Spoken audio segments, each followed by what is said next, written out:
Hello guys, আসসালামু আলাইকুম। আমি মামুনুর রশিদ, ইলার্ন বাংলাদেশের রেসপন্সিভ ওয়েব ডিজাইন কোর্সে আপনাকে স্বাগতম। আজকের এই পর্বে আমরা দেখব টেবিল ট্যাগ। টেবিল ট্যাগ অনেক গুরুত্বপূর্ণ একটা ট্যাগ এবং এইটাতে আমাদের প্রচুর পরিমাণ কাজে ব্যবহার হয়ে থাকে। তো টেবিল ট্যাগটা কীভাবে কাজ করে বা টেবিল ট্যাগটা কী সেটা আমি একটু দেখি। যে আমি যদি লিখি টেবিল র কলাম সেল র কলাম, একটু গুগল করে আমি দেখছি যে টেবিলের র আর কলামগুলো কিভাবে কাজ করে। আচ্ছা, এখানে দেখতে পাচ্ছি যে এটা একটা টেবিল। এই টেবিলের কিন্তু দেখুন যে এটা র, আর এইদিকে যেটা আমরা দেখতে পাচ্ছি সেটা হচ্ছে কলাম। এটা হচ্ছে কলাম আর এইদিকে হচ্ছে র। সো র আর কলামটা আমরা সম্পর্কে নিশ্চয়ই জানি। এখন তারপরে আমরা এটা দেখব যে যখন আমরা টেবিলটাকে যাব।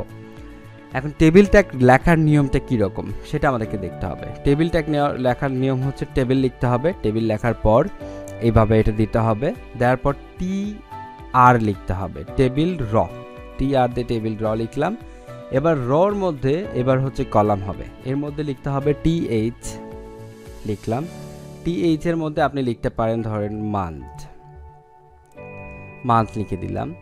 এরপরে ধরেন লিখে দিতে পারে যে আপনি আবার একটা টিএইচ দেন, সেটা দিয়ে আপনি ইয়ার লিখতে পারেন, মান্থ ইয়ার। আমি উপরে আরেকটা দেই, সেটা হচ্ছে ডেট দিই, ডেট। এটাই করলাম। তার মানে একটা রোর মধ্যে তিনটা কলাম আমরা এখানে নিয়ে নিলাম। এবার আরেকটা রো করছি আমি, এটা আরেকটা টেবিল দিচ্ছি, টিআর দিয়ে নিচে নিয়ে আসছি, বা আমরা টিডি দিয়ে করতে পারি। এটা টিআর এর মধ্যে আমরা টিডি দিতে পারি টিএইচ এর পর। এটা হচ্ছে যে আমাদের হেডলাইন, ঠিক আছে, টেবিল হেড। এবার আমরা টিডি দিয়ে টেবিল আমাদের যে ডাটা সেটা আমরা লিখবো।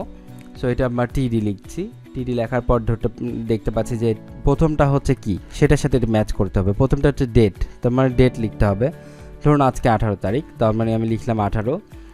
তারপরে আমাদেরকে লিখতে হবে মান্থটা হচ্ছে আজকে, এটা ধরুন সে জুলাই মাস, তো সেক্ষেত্রে আমি আবার টিডি লিখছি, জুলাই। তারপর আমাদের ইয়ার লিখতে হচ্ছে, ধরুন এটা টিডি লিখছি, টিডি লেখার পর ইয়ার লিখছি আমরা 2021, ঠিক আছে। তো এইভাবে আমরা এটা লিখে দিলাম।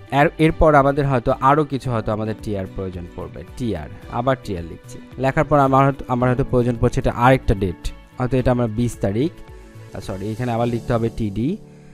এবার আমি তারিখ লিখে দেবো, মানে প্রথমটা হচ্ছে তারিখ। এই প্রথম যেটা আমি দিয়েছেন যে টিএইচে মানে টেবিল হেডলাইনে, টেবিল হেডিংয়ে যে ডেট, মান্থ, ইয়ার। তো তার মানে আমাদের কেউ সিরিয়াল মেনটেন করতে হবে। ডেট, এরপরে আমাদেরকে টিডি দিয়ে আমাদেরকে মান্থ লিখতে হবে, ধরুন জুন। তারপরে আমাদেরকে হয়তো ইয়ার দিতে হচ্ছে, আবার টিডি দিয়ে ইয়ার দিয়ে আমরা হয়তো 2022 দিচ্ছি। এটা হচ্ছে টেবিলের একটা ফরম্যাট।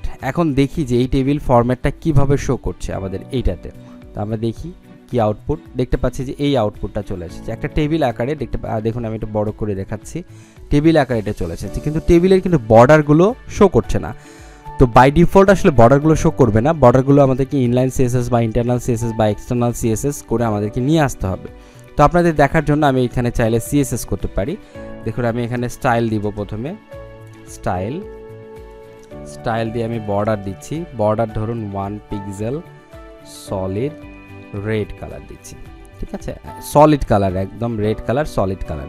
দেখতে পাচ্ছি যে আমাদের এটা রেড কালার চলে এসেছে। তো আমি কিসে এটা দিয়েছি এটা টেবিলে। এই স্টাইলটা করেছি আমি টেবিলে। এখন সেম জিনিসটা যদি আমি টিআরে করি তাহলে দেখুন যে এই স্টাইল বর্ডার 1 পিক্সেল সলিড ধরুন ব্ল্যাক। এবার আমরা দেখি যে এটা কি চেঞ্জ আসে, কোনো চেঞ্জ নেই, ঠিক আছে। তার মানে আমাদের টিআরে দিয়ে কোনো লাভ নেই। সো এবার আমরা দেখি টিএইচে দিই, টিএইচে দিয়ে আমরা দেখি এটা চেঞ্জ আসে কিনা। আচ্ছা, ব্ল্যাক না দিয়ে আমরা যদি এটাতে আবার রেড দিই, তার মানে টিআরে এটা স্টাইল দিয়ে কোনো কাজ হলো না। এই তো, এটা আমরা প্রুফ পেয়ে গেলাম। এবার আমরা যদি এটাতে আমরা ইনলাইন সিএসএস করি যে বর্ডার 1 পিক্সেল সলিড রেড টিএইচে এবার আমরা দিয়ে দিচ্ছি। দেখতে পাচ্ছি টিএইচে এই বর্ডারটা চলে এসেছে, ঠিক আছে। সো এইভাবে কিন্তু আমরা এটা করতে পারি। তো এর মানে এই না যে আমাদের এখানে বর্ডার দিলে আমাদের এটা কাজ করতে পারবে, ঠিক আছে। সো আমরা যদি টি আর টি এইচ টি ডি তিনটাতে একসাথে আমরা দিতাম, এই যে একটা একটা করে আমরা লিখছি, অনেকগুলো কোড হয়ে যাচ্ছে। তো এটা লেখার আসলে রুলস না, যদিও আপনাদেরকে এটা দেখানোর জন্য আমি এটা করছিলাম। সো এটাকে আমি সবগুলো কেটে দিই। আমরা একটু আগের পর্বে আমরা দেখেছিলাম যে কিভাবে ইনলাইন সিএসএস এবং ইন্টারনাল সিএসএস করতে হয়। তো আমরা ইনলাইন সিএসএসে তার মানে এটা সম্ভব না, সেভাবে করতে চাইলে অনেকগুলো এখানে কোড আমাদেরকে লিখে ফেলতে হবে। তার মানে আমাদের কি করতে হবে, ইন্টারনাল সিএসএস করতে হবে। সো ইন্টারনাল সিএসএস এর নিয়ম কি, স্টাইল লেখার পর এর মধ্যে আমরা সিএসএস করব। সিএসএস এর মধ্যে কি লিখতে হবে, যে আমরা টেবিলের চাচ্ছি, আমরা চাচ্ছি টেবিলের তুমি এটা চেঞ্জ করবা, তারপরে তুমি এটা টি এইচ এর চেঞ্জ করবা এবং টি ডিটা চেঞ্জ করবা, সবগুলোরই তুমি একসাথে করবা। সো আমি কমা দিয়ে তখন লিখছি যে টেবিল লিখে কমা, টিএইচ লিখে কমা এবং টিডি লিখে কমা। তোমাকে মানে একে আমি কল করছি, বলে দিচ্ছি যে তুমি টেবিলের টিএইচ এবং টিডির তুমি বর্ডারটা চেঞ্জ হয়ে যাও, বর্ডার তুমি 1 পিক্সেল সলিড ব্ল্যাক কালার হয়ে যাও। ঠিক আছে, ওকে আমি বলছি যে তোমার এই তিনটা জিনিসেরই তুমি ব্ল্যাক কালার হয়ে যাও। এবার দেখি যখন দিচ্ছি তখন কি হচ্ছে, যে এটা সবগুলোরই এটা ব্ল্যাক কালার হয়ে যাচ্ছে এবং আলাদা আলাদা করে পাচ্ছে। ঠিক আছে, এবং বর্ডার ক্লাবস দিতে হবে। দেখুন যে এগুলো কিন্তু একটা একটা করে মাঝখানে পেয়েছে। তো এটাকে আমি আরেকটা এখানে অ্যাট্রিবিউট আছে, সেটা হচ্ছে বর্ডার ক্লাবস করতে হবে। এখন আমি এটাকে দেখি তাহলে কি হচ্ছে, একটা করে পাচ্ছে। ঠিক আছে, তাহলে এটা লেখার নিয়মটা হচ্ছে এরকম। তো এইটা একটা টেবিল হয়ে গেল। তো আমি যখন এটাকে প্যাডিং দিব, যে তুমি একটা প্যাডিং পাও তুমি হচ্ছে 15 পিক্সেল। দেখি প্যাডিংয়ে কি কাজ করে।